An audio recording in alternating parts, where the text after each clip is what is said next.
I'd love for you to tell me, like, what's the upfront cost, basically, a data dump for us. So let's start with a laundromat. Laundromat? How about this? I bought my first laundromat for $100K. It made me $67K a year. I then ended up buying 2 more laundromats, rolling those up, and we sold that for close to... I heard you say before that you should really only consider businesses that are easy to understand or that you already understand. Why is that so important? We're learning a new skill as is here, right? We're learning deal making, how to buy a business, how to do a deal. If we don't have to layer on another skill, which is an industry specific skill and an industry that's hyper complicated, that's a win. Keeping deals simple wins deals. I think the worst thing that you can do is allow a really fancy PowerPoint to come into the mix here and give you a bunch of false hope and projections about what could be as opposed to what is.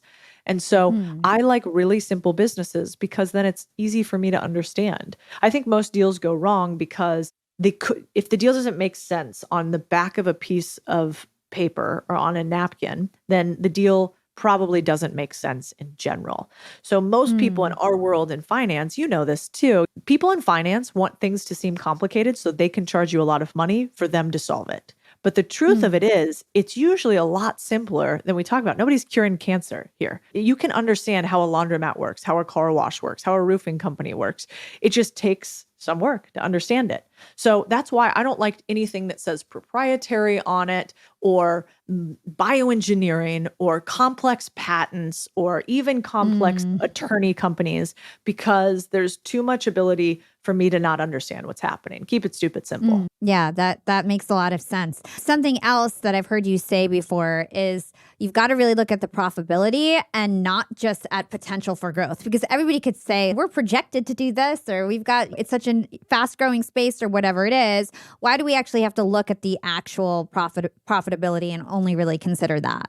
I believe in buying companies based on realities, not hopes and dreams. That's the difference. Really, if you think about it, private equity versus venture capital. Private equity, which is what I do, buy these boring businesses. Private equity buys businesses based on the money they make today, and they apply a very small idea to the money they think they could make in the future. But they buy it based on what it makes today.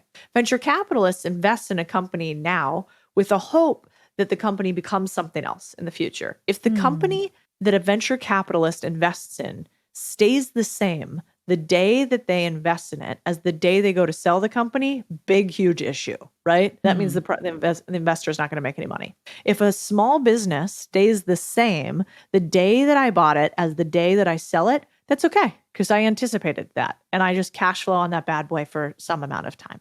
And that's really the difference between the two. Yeah.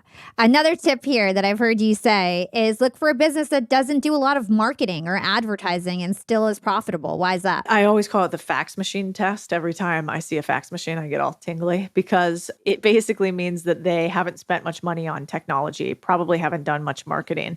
And that's something that's called value add. It basically is just the same as a piece of real estate in which you're like, oh, look at this awful shag carpet. And then you peel up the corner and you're like, beautiful original hardwoods. Awesome. They don't even realize what they have. Oh, they boarded up this room and made it into something ridiculous when in fact, when I peel it back, the room's way bigger. Look, there's a window underneath here. I don't even have to add the window. That's what a lot of these boring businesses are. They're a pain when you first take them over because there's nothing systematized. A lot of these guys have their tax returns in paper folders scattered around their office. So it's like not hard to do, but it's a lot of work to systematize that. And then you get to layer on the fun stuff like, gosh, could you imagine if a company actually paid attention to reviews and had software to get them at the top of Google reviews? I could instigate that. This company's never once tried to get a review, and I think we could change the company. And so we have something called the 3 M's, which basically talks about markets, marketing, and measurements. And those 3 things all have all of these different variables in them. So like markets, if you own a business and you are located in, I don't know, you're a baby, you're a toddler, what are those called where you go and you like take kids? Daycare. So say you're a daycare for toddlers and you're like, okay, at this point, we don't take newborns. A new market might be you start to take newborns. Another market might be that you add a preschool in the back. Another market might be you just add another one 25 miles away in a new location. So you think about what are all the different markets we're not serving that we could get revenue lines on. And then you go to marketing, which might be like, we don't use Facebook ads. We don't use TikTok. Why don't we have a YouTube? What about if we had cold call outreach? And then measurements is what inside the business are we not actually measuring right now, where if we measured something, then we actually usually outperform in it. And so we apply this 3M strategy to all the businesses that we run. This information is so good. So I want to give you a moment to tell us where we can find more information for unconventional acquisitions, your program, any sort of free resources that you have, because I personally want to learn more. If you can spell unconventional acquisitions, which is actually harder than you think, there's a lot of I's in that, then you can go to unconventionalacquisitions.com. And there's a free blog. I think everybody should get on it. It's called The Boring Business Brief. And every week, we basically break down a different idea of business to buy, a deal done, lessons learned. That one's really good. And then if you also go to contrarianthinking.co/recession, there's a really good piece that we have. I think you download it. That's basically all the ways to make money on buying businesses, starting businesses in a recession. And both of those I think are really useful. Amazing. So we'll stick those links in the show notes, guys. All right. So I want to do a quick fire segment. We've got about 10 minutes left of the interview, and I do want to get some of your day-to-day conventional wisdom at the end. So right now I want to do a quick fire segment. I'm going to name some boring businesses, and I'd love for you to tell me what's the upfront cost typically, if that makes sense, pros and cons, basically a data dump for us. So let's start with a laundromat. Laundromat? How about this? I bought my first laundromat for $100K. It made me $67K a year. I then ended up buying 2 more laundromats, rolling those up, and we sold that for close to $1 million. You can buy a laundromat typically for less than $100,000 all the way up to $1 million. And you can do seller financing on these as well. You typically pay 3 to 6x the profit of the business for a laundromat. They're what I call the gateway drug, good business to start with and learn with. For you, I'd say don't buy a laundromat. You can do a higher ROI and a higher returning deal, but a good one for a person who's just, I want to do this for the first time ever without a big, huge business.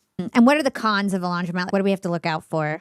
Yeah, the cons of a laundromat are, the biggest con I think is that you can't typically make tens of millions of dollars with a laundromat. You can make a couple $100K to maybe $1 million or $2 million. The second con is the customer that you're serving can be challenging. You've been to laundromats before. They're typically not in the nicest neighborhoods. You typically have machinery that can get broken into. I haven't really had any vandalized, but that can happen. So your customer segment is not Tiffany's. This is a different customer segment. So you have to be thoughtful on that.